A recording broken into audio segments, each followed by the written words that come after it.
The morning mist hung low over the Scottish Highlands as Balmoral Castle awakened to another day. The ancient stone walls held secrets that had been whispered through generations, and today would add another chapter to its mysterious history. Queen Camilla stepped out of her black Range Rover, her designer heels clicking against the cobblestone courtyard.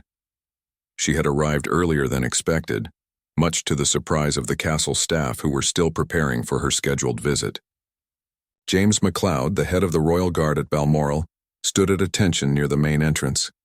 His weathered face showed years of faithful service to the crown, and his sharp eyes missed nothing that happened within these walls.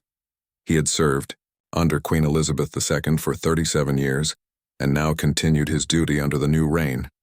The castle felt different these days, charged with an energy that made everyone walk on eggshells. Camilla swept through the main hall with purpose, her entourage trailing behind like leaves caught in a windstorm. She wore a deep burgundy coat that complemented her blonde hair, and her expression carried the confidence of someone who belonged wherever she chose to be. The staff bowed respectfully as she passed, but James noticed something unusual in her direction of travel. Instead of heading toward the designated royal quarters, she was walking toward the East Wing. The East Wing of Balmoral held a special significance that few outside the immediate royal family understood. It contained the private chambers that had belonged exclusively to Queen Elizabeth II during her lifetime. These rooms had been sealed since her passing, preserved exactly as she had left them. The decision to keep them untouched had been made by King Charles III himself, who wanted to maintain a sacred space dedicated to his mother's memory. Sarah Henderson, the castle's head housekeeper, noticed Camilla's unusual path and felt her stomach tighten with concern. She had worked at Balmoral for 23 years and knew every tradition, every unspoken rule that governed life within these walls. The East Wing was strictly off limits, a boundary that had never been crossed since the Queen's death. Sarah caught James's eye across the hall, and both exchanged a look of growing alarm. Camilla approached the ornate wooden door that led to the forbidden quarters. The brass nameplate still bore Queen Elizabeth II's coat of arms, polished to perfection by staff who maintained the area despite its sealed status. Without hesitation, Camilla reached for the antique door handle. The sound of the latch clicking open echoed through the hallway like a gunshot in the morning silence. James MacLeod felt his blood pressure rise as he witnessed what he considered an unprecedented breach of protocol. His duty was to protect not just the physical safety of the royal family, but also the traditions and sacred spaces of the crown. He had taken an oath to preserve the dignity and sanctity of royal property, and this moment tested every fiber of his professional composure. The Queen Consort disappeared through the doorway, followed by her personal assistant and secretary. The heavy door closed behind them with a solid thud that seemed to reverberate through the entire castle. Staff members who had witnessed the scene stood frozen, unsure of how to react to something that had never happened before in the castle's long history. Inside the forbidden quarters, Camilla found herself surrounded by the essence of her predecessor. The rooms remained exactly as Queen Elizabeth II had left them during her final visit to Balmoral. Personal photographs lined the mantelpiece, showing decades of royal life, family gatherings, and state occasions.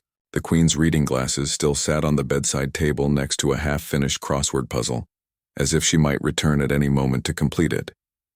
The sitting room contained furniture that had been carefully chosen over many years, each piece holding memories of conversations with world leaders, family discussions, and quiet moments of reflection. Camilla moved through the space with obvious interest, examining paintings, touching fabric, and observing details that revealed the personality of the woman who had occupied these rooms for so many years. Her assistant began taking photographs and measurements, clearly indicating that this visit had been planned with specific intentions. The secretary made notes in a leather-bound notebook, documenting everything from furniture placement to decorative choices. It became apparent that this was not a casual exploration driven by curiosity, but a systematic evaluation with purpose behind it. Outside in the hallway, James paced back and forth like a caged lion. His years of military training had taught him discipline and restraint, but his loyalty to Queen Elizabeth II's memory made every minute of this intrusion feel like a personal attack. He checked his watch repeatedly, calculating how long the breach had been ongoing and wrestling with the decision of whether to take action. The other staff members gathered in small groups, whispering among themselves about what they were witnessing. Mrs. Henderson wrung her hands nervously, torn between her duty to serve the current queen consort and her devotion to preserving the memory of the beloved late queen. The gardener, the cook, and the maintenance staff all felt the same uncomfortable tension that filled the air like electricity before a thunderstorm. As minutes stretched into an hour, James's frustration reached a breaking point. His radio crackled with reports from other guards who were asking for guidance about the situation.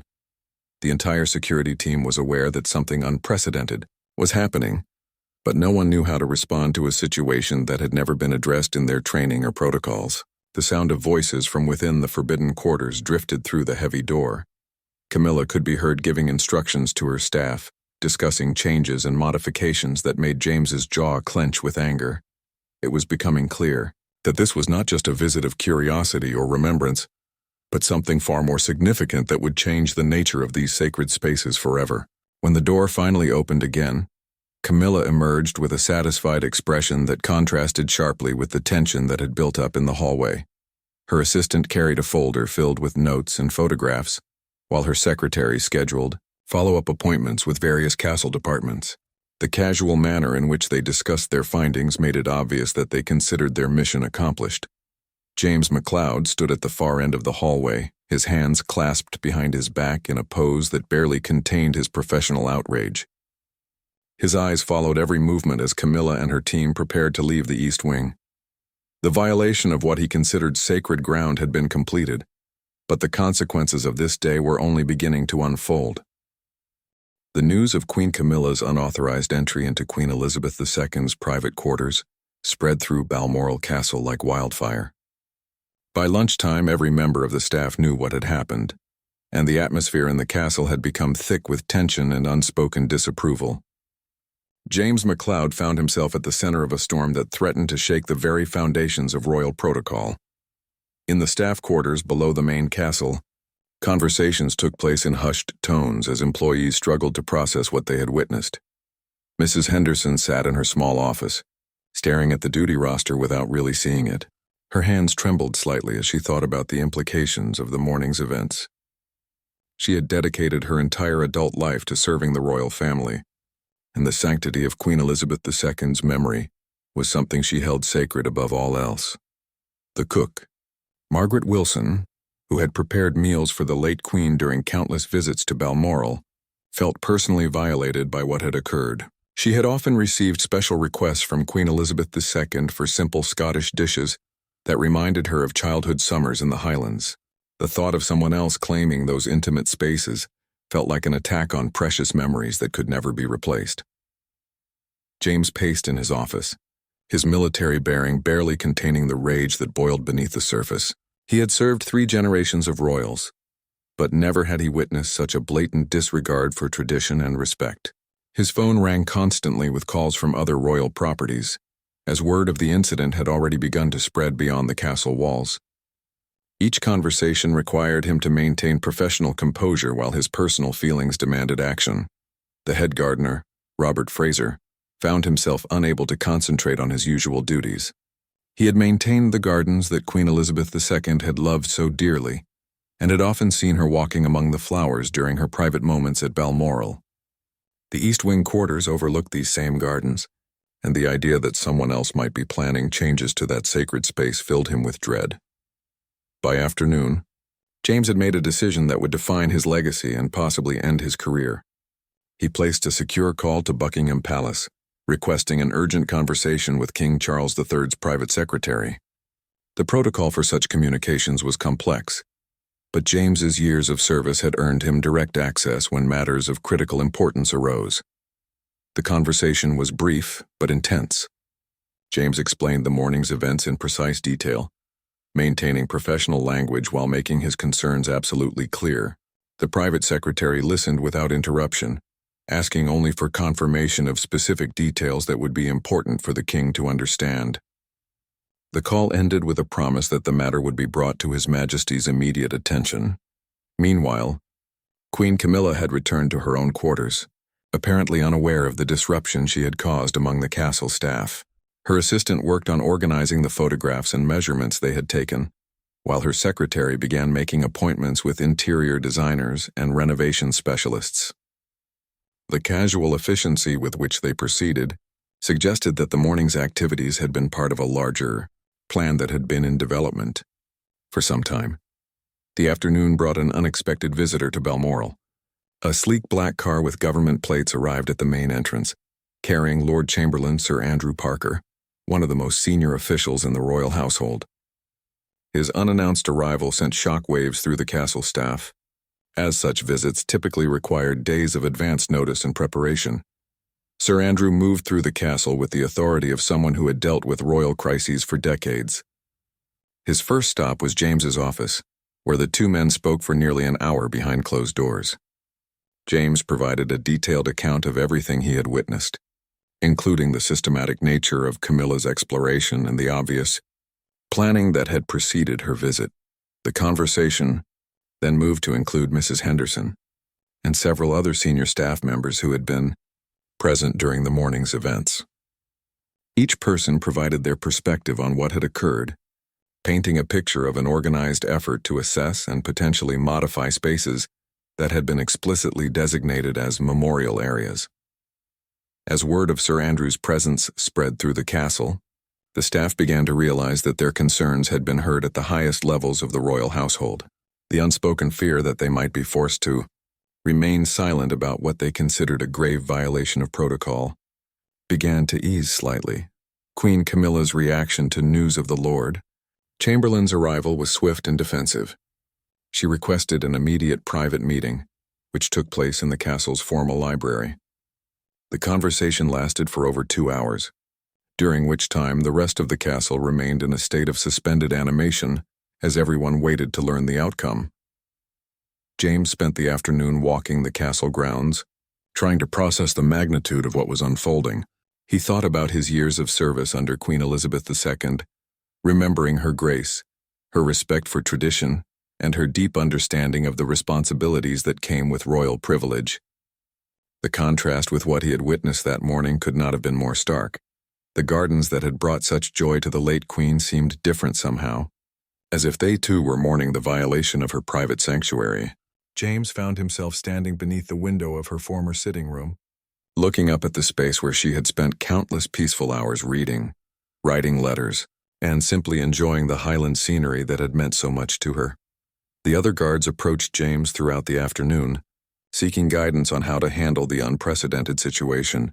They had all taken oaths to protect royal property and maintain the dignity of the crown, but none of them had ever faced a scenario where those duties came into conflict with the actions of a member of the royal family itself. As evening approached, Sir Andrew emerged from his extended meeting with Queen Camilla. His expression was grave but controlled, revealing nothing about the content of their discussion. He requested another private conversation with James, during which he provided guidance on how to proceed while the matter was being addressed at the highest levels of the royal household. The day ended with an uncomfortable dinner service, as the castle staff went through their usual routines while processing the extraordinary events they had witnessed. The normal rhythms of royal life continued on the surface, but underneath, everyone understood that something fundamental had changed at Balmoral Castle. James MacLeod stood at his bedroom window that night, looking out over the Highland landscape that had been his home for so many years. He thought about the oath he had taken to serve the crown with honor and integrity, and he knew that regardless of the consequences, he had done his duty by speaking truth to power. The battle for the soul of Balmoral Castle had begun, and there would be no turning back. The next morning brought an atmosphere to Balmoral Castle, unlike anything the staff had experienced in decades. Word had arrived during the night that King Charles III himself would be making an unscheduled visit to address the situation personally. The prospect of the monarch arriving to deal with what amounted to a family crisis sent ripples of anxiety and anticipation throughout the ancient Scottish residence. James MacLeod rose before dawn, as was his custom, but found himself unable to follow his normal morning routine. The weight of the previous day's events pressed down on him like the Highland mist that clung to the castle walls. He had slept fitfully, dreaming of Queen Elizabeth II walking through her beloved gardens, and had awakened with an even stronger conviction that he had made the right decision in reporting the breach of protocol. The preparations for an impromptu royal visit required the entire staff to work with military precision. Mrs. Henderson coordinated the housekeeping team to ensure every room in the castle met the exacting standards expected when the king was in residence. Despite the underlying tension, the professional dedication of the Balmoral staff showed itself in every polished surface and perfectly arranged flower display. Queen Camilla had spent the night in her quarters, emerging only to take breakfast in the morning room. Her usual confidence seemed somewhat diminished, and her staff moved around her with the careful attention typically reserved for handling delicate crystal. The casual arrogance that had characterized her invasion of the forbidden quarters had been replaced by a more guarded demeanor. The king's motorcade arrived at precisely 11 o'clock, sweeping through the castle gates with the efficiency that marked all royal movements. Charles III stepped out of his official car, wearing a dark suit that reflected the serious nature of his visit. His expression was unreadable, but those who knew him well could detect the tension in his shoulders and the way his jaw was set in a hard line. James stood at attention as the king passed through the main entrance, receiving a brief nod of acknowledgement that somehow conveyed both recognition and appreciation. The king moved through the castle with purpose, first meeting privately with Sir Andrew Parker to receive a complete briefing on the situation. The conversation took place in the castle's study, a room lined with leather-bound books and portraits of previous monarchs. The meeting between King Charles and Queen Camilla took place in the same library where she had met with the Lord Chamberlain the previous day. This conversation, however, carried far greater weight and consequence. The staff could only imagine the content of their discussion, but the duration of nearly 3 hours suggested that serious issues were being addressed with the gravity they deserved. During this time, James was summoned to provide his first-hand account directly to the king. Standing in the presence of the monarch, he maintained his professional composure while recounting every detail of what he had witnessed. The king listened without interruption, asking only occasional questions for clarification, his expression growing more serious with each revelation. The impact of James's testimony was evident in the king's reaction. Charles III had inherited not only the crown from his mother, but also her deep respect for tradition and the sacred nature of royal protocol. The idea that these principles had been violated in such a personal way clearly affected him profoundly, and James could see the conflict between his roles as husband and king playing out across his features. Mrs. Henderson was also called to provide her account, bringing with her the perspective of someone who had maintained the forbidden quarters since Queen Elizabeth II's death. Her emotional testimony about the sanctity of those rooms and their importance to the staff who had served the late queen added a human element that mere protocol violations could not convey. The afternoon brought a development that no one had anticipated. Princess Anne arrived at Balmoral, having driven up from her home in Scotland upon learning of the crisis. Her presence added another layer of complexity to an already volatile situation, as she had inherited her mother's fierce protectiveness of royal traditions and had little patience for anyone who threatened them. The siblings met privately for over an hour, during which time the castle staff went about their duties with the heightened awareness that comes when important decisions are being made behind closed doors. The occasional raised voice that drifted from their meeting room suggested that the conversation was not proceeding smoothly. Queen Camilla found herself increasingly isolated as the day progressed. Her usual supporters among the royal household were notably absent, and the staff at Balmoral maintained a polite but noticeably cool professionalism in their interactions with her. The transformation from respected queen consort to someone whose judgment was being questioned was swift and unmistakable. James observed all of this from his position as head of security, maintaining his professional duties while recognizing that his actions had set in motion events that would reshape relationships within the royal family. He felt no regret about his decision to report the protocol breach, but he was keenly aware of the magnitude of the consequences that were unfolding. The late afternoon brought a summons that James had both expected and dreaded. King Charles requested a final private conversation, during which he would learn the outcome of the day's deliberations. Walking through the castle corridors toward this meeting, James reflected on his decades of service and the possibility that they might be coming to an end. The king received him in Queen Elizabeth II's former study, a choice of location that was clearly intentional and deeply symbolic. Surrounded by mementos of his mother's long reign, Charles spoke with a gravity that befitted both the setting and the subject matter. He thanked James for his loyalty and his courage in bringing the situation to light, confirming that such dedication to duty was exactly what the crown required from its servants. The conversation revealed that serious decisions had been made regarding both the future of the forbidden quarters and the consequences for those who had violated them. The king's words carried the weight of someone who understood that his actions in this moment would define how royal protocol and family relationships would be balanced throughout his reign. Evening fell over Balmoral Castle. The staff began to sense that the crisis was moving toward some form of resolution. The presence of both the king and Princess Anne had brought the authority necessary to address the situation definitively.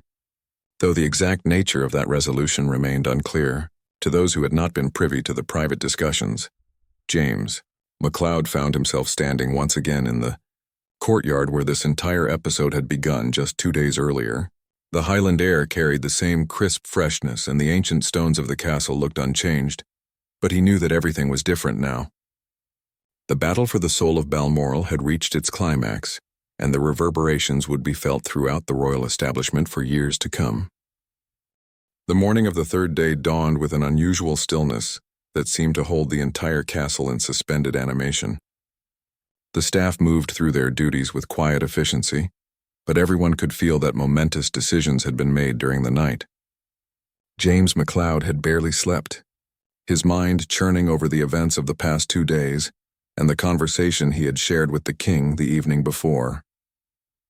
King Charles III emerged from his private quarters earlier than usual, his face bearing the weight of decisions that would affect not only his family, but the very nature of royal tradition. He had spent the night wrestling with the competing demands of his role as husband and his responsibilities as sovereign, ultimately concluding that some principles could not be compromised, regardless of personal cost. The first indication that significant changes were coming arrived with the morning mail. An official notice from Buckingham Palace announced the immediate establishment of new protocols governing access to memorial spaces within all royal residences.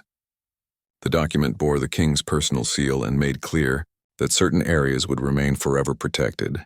As sacred spaces dedicated to the memory of Queen Elizabeth, Tory Queen Camilla received a personal summons to meet with her husband in the castle's formal drawing room, a space typically reserved for state business and official ceremonies. The choice of location sent a clear message that this conversation would be conducted not between husband and wife, but between sovereign and subject. The formality of the setting emphasized the gravity of what had been decided. James watched from his position in the main hall as Camilla walked toward what he suspected would be one of the most difficult conversations of her life. Her usual confident stride had been replaced by a more hesitant gait, and her expression showed the strain of 2 days spent defending actions that had clearly been judged indefensible by those whose opinions mattered most. The meeting lasted for nearly 2 hours, during which time the entire castle seemed to hold its breath. Staff members went about their duties, but everyone was acutely aware that the future of royal protocol and family harmony hung in the balance behind those closed doors. The occasional sound of raised voices suggested that the conversation was not proceeding without conflict. Princess Anne had remained at Balmoral overnight, and her presence continued to add weight to the proceedings. She met separately with James during the morning, expressing her personal gratitude for his courage in protecting their mother's memory. Her words carried special meaning, as she had been known throughout her life for her unwavering dedication to duty and her intolerance for those who fell short of royal standards. The conversation with Princess Anne revealed details about Queen Elizabeth II's final wishes regarding her private spaces at Balmoral. The late Queen had specifically requested that certain rooms remain untouched as a way of preserving the intimate connection she had felt with the Scottish Highlands throughout her life. This information added legal as well as emotional weight to the argument for maintaining the sanctity of the forbidden quarters. Mrs. Henderson found herself summoned to provide additional testimony about the late Queen's explicit instructions regarding her personal belongings and private spaces. Her detailed recollections of conversations with Queen Elizabeth II painted a picture of someone who had given careful thought to how her memory should be preserved and honored after her death. The afternoon brought the arrival of additional royal family members, suggesting that the implications of the crisis extended far beyond a simple protocol violation.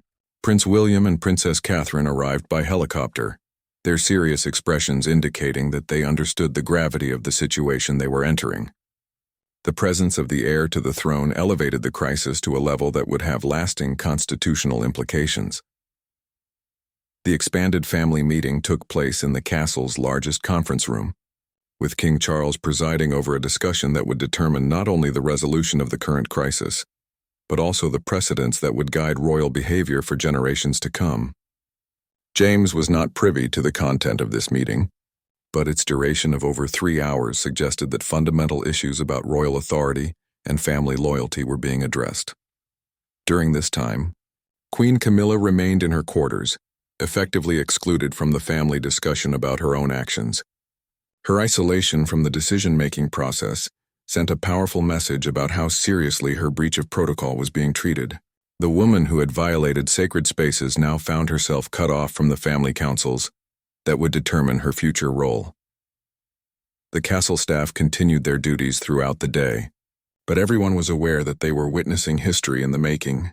The conversations taking place behind closed doors would reshape royal protocol and establish precedents that would guide the monarchy for decades to come. The quiet efficiency with which they performed their tasks belied the magnitude of the changes occurring around them. James received regular updates throughout the day from his security team positioned throughout the castle. The reports painted a picture of a royal family grappling with issues that went far beyond the immediate crisis. Questions about authority, respect, and the balance between personal desires and institutional responsibilities were being addressed with a thoroughness that such matters demanded. As evening approached, word spread through the castle that decisions had been reached and announcements would be made the following morning. The relief that accompanied this news was tempered by uncertainty about what those decisions might mean for everyone involved. The staff prepared for another night of restless sleep, knowing that the morning would bring clarity but also potentially dramatic changes. James spent his evening walking the castle grounds, reflecting on the events he had set in motion by choosing duty over diplomacy. The Highland landscape remained unchanged, but the human drama playing out within the ancient walls of Balmoral had already altered the trajectory of the monarchy itself. He felt the weight of history pressing down on him, knowing that his actions would be remembered long after he was gone. The forbidden quarters remained sealed, their sanctity now protected not only by tradition but by explicit royal decree. The rooms that had housed Queen Elizabeth II during her final visits to her beloved Scottish home would remain forever as she had left them, a victory for those who believed that some things should remain sacred, regardless of changing times and personalities. Queen Camilla's lights remained on late into the night, suggesting that she too was grappling with the magnitude of what had occurred and what it might mean for her future role within the royal family. The woman who had entered those forbidden quarters with such confidence just 3 days earlier now faced an uncertain future shaped by decisions made by others. The castle settled into an uneasy quiet as the third day came to an end, with everyone knowing that the morning would bring announcements that would reshape royal life at Balmoral and beyond. The battle for the soul of the castle had reached its conclusion, but the reverberations would continue for years to come. The fourth morning arrived with a crispness that seemed to mirror the clarity of purpose that now filled Balmoral Castle. The decisions had been made and the time for announcements had come. James MacLeod dressed in his formal uniform, sensing that this day would mark either the vindication of his actions or the end of his career in royal service. King Charles III called for a general assembly of all castle staff in the main hall, an unprecedented gathering that underscored the importance of what was about to be communicated. The household members filed in with quiet dignity, their faces reflecting both anxiety and anticipation as they waited to learn how the crisis would be resolved. The king stood before them with the bearing of a man who had wrestled with difficult decisions and emerged with clear convictions. His words, when they came, carried the weight of royal authority but also the warmth of someone who genuinely valued the service of those who maintained his family's most cherished residence. He began by acknowledging the exceptional circumstances that had brought them together, praising the dedication and loyalty that had been demonstrated by the castle staff during a time of unprecedented challenge. His recognition of their service went beyond mere courtesy, reflecting a genuine appreciation for those who had placed duty above personal comfort or convenience. The king then announced the formal establishment of the Queen Elizabeth II Memorial Preservation Order, a new protocol that would permanently protect specific areas within all royal residences that held special significance to his mother's memory. The forbidden quarters at Balmoral would be maintained exactly as they were, serving as a living tribute to the monarch who had loved the Scottish castle above all other royal properties. James felt a surge of vindication as the king outlined the new protocols, but his satisfaction was tempered by the knowledge that these decisions had come at considerable personal cost to the royal family. The Preservation Order represented not only a victory for tradition but also a clear rebuke to those who had challenged it. The announcement regarding Queen Camilla's status came with carefully measured words that revealed the delicate balance the king had struck between justice and family harmony.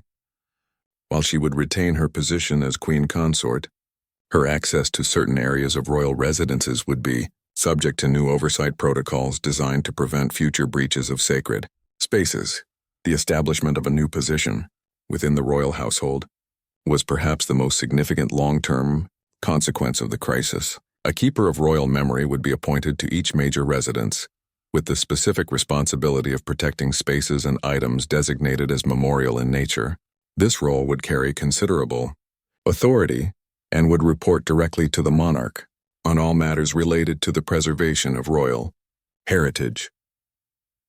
James learned that he had been personally selected by the king to serve as the first keeper of royal memory at Balmoral Castle, a position that would elevate his status within the royal household while formalizing his role as guardian of Queen Elizabeth II's legacy.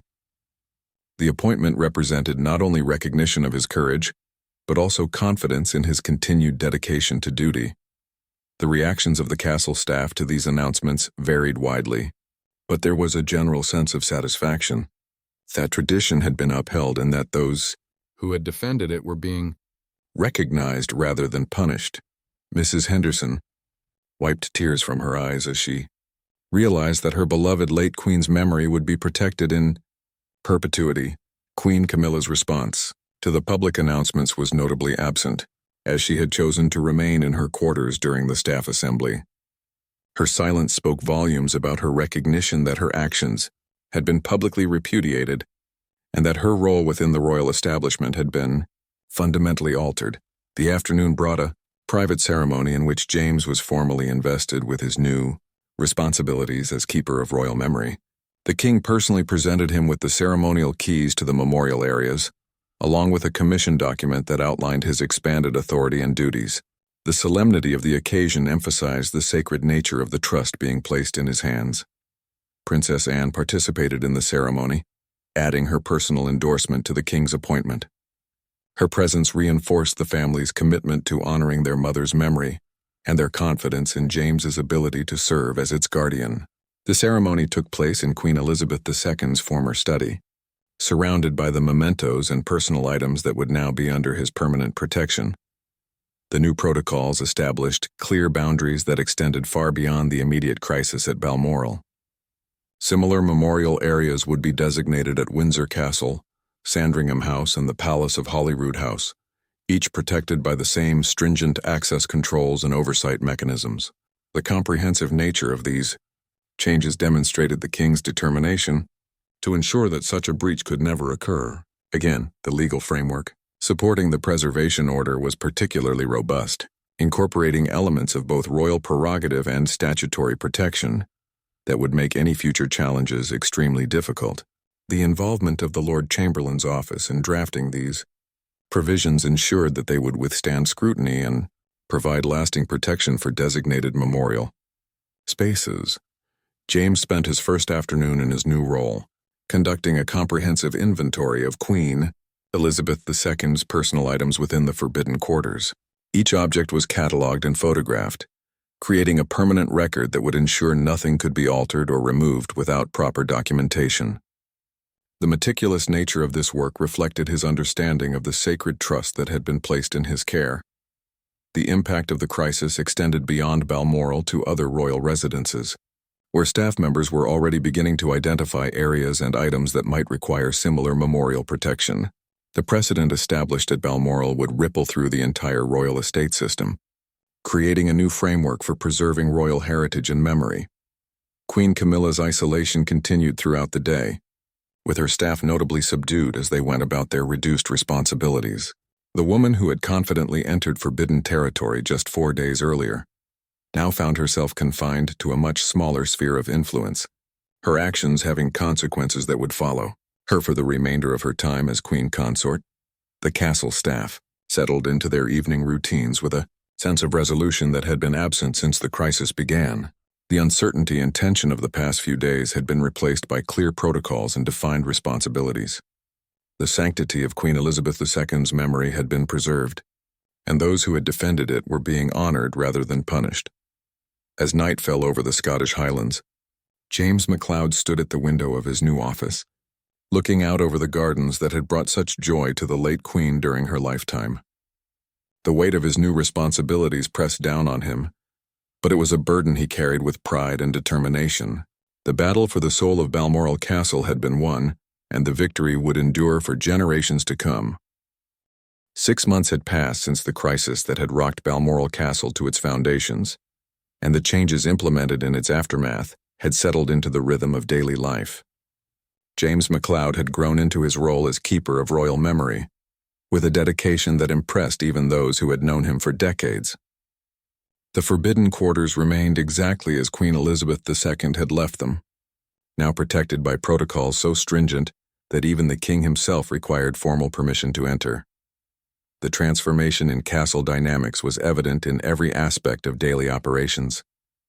Queen Camilla's visits to Balmoral had become infrequent and brief, her presence no longer carrying the confident authority that had characterized her earlier interactions with the staff. When she did visit, she moved through the castle with a careful awareness of the boundaries that now circumscribed her activities. James had established a routine that honored both his traditional security, responsibilities, and his new role as guardian of royal memory. Each morning began with a personal inspection of the memorial quarters, ensuring that every detail remained exactly as it should be. The meticulous care with which he approached this duty reflected his understanding that he was protecting something far more valuable than mere rooms and furniture. The impact of the preservation protocols had spread throughout the royal estate system, with similar memorial areas being designated at other royal residences. James found himself traveling regularly to advise on the implementation of protection measures, sharing the expertise he had gained through his experience at Balmoral. His reputation as the defender of royal tradition had grown beyond Scotland to encompass the entire royal household. Mrs. Henderson had thrived in the new environment, her role as custodian of the memorial areas giving her a sense of purpose that exceeded even her previous dedication. She worked closely with James to maintain not only the physical preservation of Queen Elizabeth II's quarters, but also the atmosphere of reverence that surrounded them. Visitors to the memorial areas often commented on the almost spiritual quality of the spaces. The castle staff had embraced the changes with enthusiasm that reflected their deep respect for the late Queen's memory. The knowledge that her private spaces were now permanently protected gave them a sense of completion, as if an important debt had finally been paid. The pride they took in their work was evident in every polished surface and perfectly maintained garden bed. King Charles III had visited Balmoral several times since the implementation of the new protocols, and each visit demonstrated his satisfaction with the resolution of the crisis. His interactions with James carried a warmth that went beyond professional courtesy, reflecting genuine gratitude for the courage that had been shown in defending royal tradition when it mattered. Most the legal challenges that some had predicted would arise from the preservation protocols had failed to materialize, largely due to the thoroughness with which they had been crafted and implemented. The involvement of constitutional experts in their development had ensured that they rested on solid legal foundations that would withstand any attempts at modification or reversal. Queen Camilla's public image had suffered considerably from the revelation of her actions, though the royal family's handling of the matter had prevented it from becoming a major scandal. The careful balance between accountability, and family loyalty that had characterized the king's response was widely praised by constitutional experts and royal observers. The appointment of additional keepers of royal memory at other royal residences had created a new category of royal household positions that attracted considerable interest from qualified candidates. The prestige associated with these roles reflected the public's appreciation for the protection of royal heritage and the prevention of similar breaches in the future. James had also taken on the responsibility of training the new keepers, sharing the insights he had gained through his experience during the Balmoral crisis. These training sessions took place in the very rooms that had been at the center of the controversy, lending them an authenticity and emotional weight that mere classroom instruction could never provide. The gardens at Balmoral had taken on special significance in the wake of the crisis, as they represented the continuity of Queen Elizabeth II's connection to the Scottish Highlands. James often found himself walking among the flowers and trees that had brought her such joy, feeling her presence in the spaces she had loved so deeply. The relationship between James and the rest of the royal family had evolved significantly since his elevation to his new position. Princess Anne, in particular, had become a strong supporter of his work, often consulting with him on matters related to the preservation of their mother's memory. Her endorsement carried considerable weight within royal circles and had enhanced his authority considerably. The annual review of the preservation protocols had demonstrated their effectiveness in achieving their intended goals. Not a single breach of memorial areas had been reported at any royal residence, and the staff responsible for their maintenance had developed a culture of reverence that exceeded even the most optimistic expectations. Queen Camilla's attempts to rebuild her standing within the royal household had met with limited success, largely due to the enduring memory of her actions at Balmoral. While she continued to fulfill her official duties as queen consort, her influence within family councils had been significantly diminished, and her relationship with key staff members remained strained. The media coverage of the crisis and its resolution had generally been favorable to the royal family, with commentators praising the balance between tradition and accountability that had characterized the king's response. The establishment of the preservation protocols was seen as a positive development that would protect royal heritage for future generations. James had received numerous honors and recognitions for his role in protecting royal tradition, including personal commendations from several members of the royal family. These acknowledgments meant more to him than any formal awards, as they represented validation from those whose opinions mattered most in his world. The quarterly reports that James submitted to the king detailed not only the physical maintenance of the memorial areas but also the emotional impact they continued to have on visitors. The rooms had become places of pilgrimage for those who had served Queen Elizabeth II, offering them a tangible connection to her memory that transcended mere sentiment. The success of the preservation protocols had inspired similar initiatives in other countries with constitutional monarchies, with representatives from several royal houses visiting Balmoral to study the implementation of the memorial protections. James found himself serving as an unofficial ambassador for the preservation of royal heritage on an international level. As the 6-month anniversary of the crisis approached, James reflected on the journey that had brought him from head of security to keeper of royal memory. The transformation had required him to develop new skills and perspectives, but the core values that had guided his actions remained unchanged. His dedication to duty and his respect for tradition continued to drive every decision he made in his expanded role. A full year had passed since the day that forever changed the dynamics of royal life at Balmoral Castle. James MacLeod stood in the morning light streaming through the windows of Queen Elizabeth II's preserved sitting room, conducting his daily inspection with the same reverence and attention to detail that had marked every day of his tenure as keeper of royal memory. The transformation that had begun with a single act of defiance had rippled outward to reshape not only Balmoral but the entire royal household system. The preservation protocols had been refined and strengthened over the months, creating a framework for protecting royal heritage that would endure long after those who created it had passed into memory themselves. James's reputation had grown far beyond the walls of Balmoral Castle. He was now recognized throughout the Commonwealth as a leading authority on royal heritage preservation, consulted by palace officials from around the world, who sought to implement similar protections for their own monarchical traditions. The man who had once been simply a castle guard had become a guardian of royal memory on a global scale. The annual memorial service held in Queen Elizabeth's honor at Balmoral had become a focal point for those who had served her throughout her remarkable reign.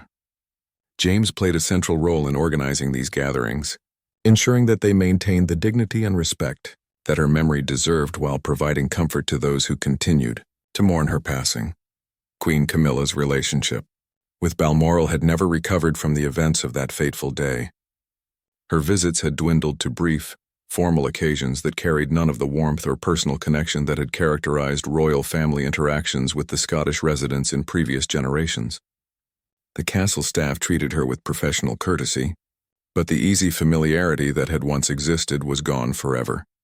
King Charles III had grown to rely heavily on James's counsel in matters relating to royal heritage and tradition. Their relationship had evolved from that of sovereign and servant to something approaching friendship, built on mutual respect and shared commitment to preserving the dignity of the monarchy. The king often sought James's opinion on matters far removed from his official duties, valuing the perspective of someone who had proven his loyalty under the most challenging circumstances. The success of the preservation protocols had inspired the creation of similar programs at historic sites throughout the United Kingdom. James found himself serving as an advisor to the National Trust and English Heritage, sharing expertise that had been gained through his experience protecting the most sacred spaces in royal history. Mrs. Henderson had been promoted to senior custodian of royal memorial sites, a position that recognized her deep knowledge of Queen Elizabeth II's personal preferences and her unwavering dedication to preserving them. She worked closely with James to train new staff members in the proper care and reverence required for maintaining memorial spaces. The forbidden quarters had become the most visited rooms in Balmoral Castle, though access remained strictly controlled and limited to those with specific authorization. Visitors often commented on the powerful sense of presence they felt in the spaces, as if Queen Elizabeth's spirit continued to inhabit the rooms she had loved so dearly during her lifetime. The legal framework supporting the preservation protocols had been tested in court when a distant royal relative challenged the restrictions on access to family heritage. The case had been decisively dismissed, with the judge ruling that the preservation of royal memory constituted a compelling state interest that justified the limitations placed on individual access. Rights Princess Anne had become the most vocal advocate for expanding the preservation protocols to include additional sites and items throughout the royal estate system. Her support had been crucial in securing funding and resources for the ongoing maintenance of memorial areas, ensuring that future generations would inherit the same level of protection that had been established at Balmoral. The international recognition of James's work had led to invitations to speak at conferences and seminars around the world. His presentations on the importance of preserving royal heritage had been well received by academic audiences and heritage professionals, establishing him as a thought leader in the field of monarchical preservation. The training program for keepers of royal memory had been formalized into a comprehensive curriculum that combined practical skills with deep understanding of royal history and tradition. James served as the primary instructor for this program, ensuring that future guardians would possess both the knowledge and the dedication necessary to protect royal heritage effectively. Queen Camilla's public appearances had taken on a more subdued character since the Balmoral incident, with observers noting that she seemed to have lost much of the confident assertiveness that had previously characterized her public persona. The lesson of Balmoral appeared to have had a lasting impact on her understanding of the boundaries that circumscribed her role within the royal family. The annual review of preservation protocols had shown continued improvement in their effectiveness, with additional refinements being implemented based on experience gained over the year. The system had proven robust enough to withstand various challenges while remaining flexible enough to adapt to changing circumstances. James had established a scholarship program for young people interested in pursuing careers in heritage preservation, using his own resources and donations from supporters to provide opportunities for the next generation of guardians. The program had already produced several graduates who were working at various royal residences throughout the United Kingdom. The gardens at Balmoral continued to flourish, under the careful attention of staff who understood their significance to Queen Elizabeth II's memory. James had worked with the head gardener to ensure that the plantings remained exactly as the late Queen had preferred them, creating a living memorial that would endure through changing seasons and years. The relationship between the royal family and the Balmoral staff had been strengthened by the events of the previous year, with both sides gaining a deeper appreciation for the importance of mutual respect and shared commitment to royal tradition. The crisis had ultimately brought them closer together, rather than driving them apart. As James concluded his morning inspection and prepared for another day of protecting the legacy of Queen Elizabeth II, he reflected on the journey that had brought him to this point. The decision to challenge Queen Camilla's breach of protocol had required courage, but it had also revealed the depth of support that existed for preserving royal tradition and heritage. The sun rose over the Scottish Highlands, casting its warm light across the ancient stones of Balmoral Castle. Within its walls, the memory of a beloved queen remained protected by those who had served her in life and continued to honor her in death. The battle for the soul of Balmoral had been won, and its victory would echo through generations yet to come.